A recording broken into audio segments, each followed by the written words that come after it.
Halo pemirsa, kembali lagi bersama saya Chana Fitri dalam Breaking News. Pemadam kebakaran bukan hanya bertugas untuk menjinakkan api, tetapi juga harus berhadapan dengan risiko yang besar dalam setiap tantangannya. Bersama rekan saya, berikut liputannya. Assalamualaikum warahmatullahi wabarakatuh. Kembali lagi dengan saya Jana Septiani. Saat ini saya berada di tempat pemadam kebakaran untuk mewawancarai salah satu petugas pemadam kebakaran. Dengan Bapak siapa? Bapak Rizky? Bagaimana kabar Bapak? Alhamdulillah luar biasa. Bolehkah saya bertanya dengan tugas pemadam kebakaran? Boleh. Apa tantangan terbesar yang biasa Bapak hadapi saat memadam kebakaran? Kalau tantangan terbesar adalah kita harus memiliki nyali yang lebih tiap hari. Karena kondisi api itu kita tidak terkendali, kita tidak tahu. Karena kan api itu kan bisa cepat menyebar dan bisa cepat membesar. Seperti itu. Oke. Resiko apa saja yang paling sering dialami pemadam ketika bertugas di lapangan? Kalau untuk penanggulangan itu otomatis resikonya dengan kebakar ya, sama api. Karena kan kita tidak tahu arah angin kapan kemananya gitu. Cuman kita dilengkapi dengan APD gitu, alat pelindung diri. Sementara untuk penanganan non kebakarannya itu kita berhadapan dengan hewan liar. Ya contoh kasusnya ada petugas tersengat tawon Vespa. Itu bikin kencang tangannya ya, yang kena kan tangan, bikin kencang tangannya, tapi seluruh badan merasakan panas dinginnya, seperti itu. Oh. Bagaimana cara tim menjaga keselamatan diri saat menghadapi api yang besar? Untuk menjaga keselamatan diri tentunya kami harus membaca situasi ya. Jadi kalau misalkan arah angin tadi kemana, kita harus cepat-cepat menyesuaikan, seperti itu.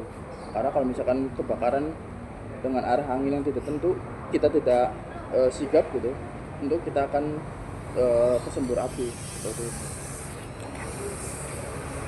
Apakah ada pengalaman yang paling berkesan atau menegangkan yang pernah Bapak alami? Kalau pengalaman berkesan itu adalah yang pas saat lomba tentang penanggulangan kebakaran seperti apa, seperti itu. Yang biasa dilakukan per tahun. Itu di beda-beda kota atau kabupaten lain, seperti itu. Untuk di lapangan yang berkesan itu adalah ya kita kerja sama tim gitu. Semakin kita banyak kegiatan, semakin kita kompak, seperti itu. Perlombaannya apa aja?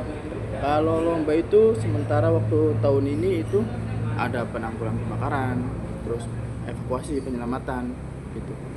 Ada penyelamatan korban. Dan apa ya? Di vertical rescue ada di gedung berapa, gedung lantai berapa gitu. Kita menyelamatkan korban dari atas ke bawah, seperti itu. Menurut Bapak, hal utama yang masyarakat perlu lakukan untuk mencegah kebakaran? Kalau masyarakat umum itu listrik, nah, jangan lupa untuk mencabut listrik. Kalau misalkan orang tuanya kerja, anaknya sekolah gitu, perlu diperhatikan tentang kelistrikan. Jadi kalau misalkan listrik nyolok terus, misalkan charger, kan biasa orang chargernya nggak putus, nggak dicolok, nggak dicabut colokannya. Jadi itu harus dicabut dulu, harus steril dulu gitu, biar nggak ada arus masuk. Dan kalau misalkan syukur-syukur ada yang saklarnya itu, terminal ada saklarnya itu, on off ya. Nah itu. Dan juga gas. Pastikan kalau misalkan sebelum keluar itu tidak ada bau gas menyengat gitu. Karena kalau misalkan kita pergi, kita lupa mengecek gas, gasnya bocor, satu ruangan sudah terpenuhi gas, seperti itu. Sementara kalau misalkan itu pulang sore, otomatis kan menyalakan lampu udah nyala kan bisa ada percikan api.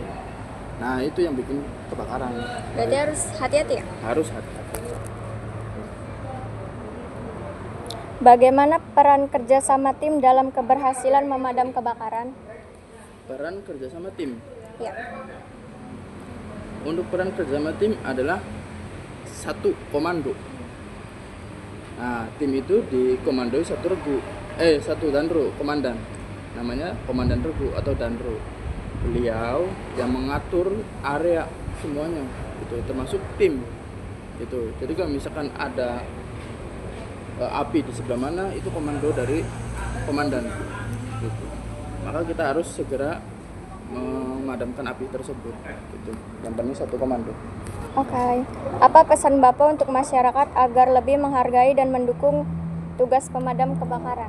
Kalau pesan saya itu ya paling kalau misalkan ada sirene kebakaran, segera kasih jalan, karena itu adalah kendaraan nomor satu tentang kedaruratan. Seperti itu. Yang kedua adalah ambulans. Udah dipelajari belum? Kalau misalkan belum, nanti diajari belajar tentang sirine kedaruratan atau kendaraan darurat ya, seperti itu. Nah, karena kita seringkali malah kesusahan untuk mengontrol masyarakat yang ada di jalan gitu. Kita sudah pakai sirine.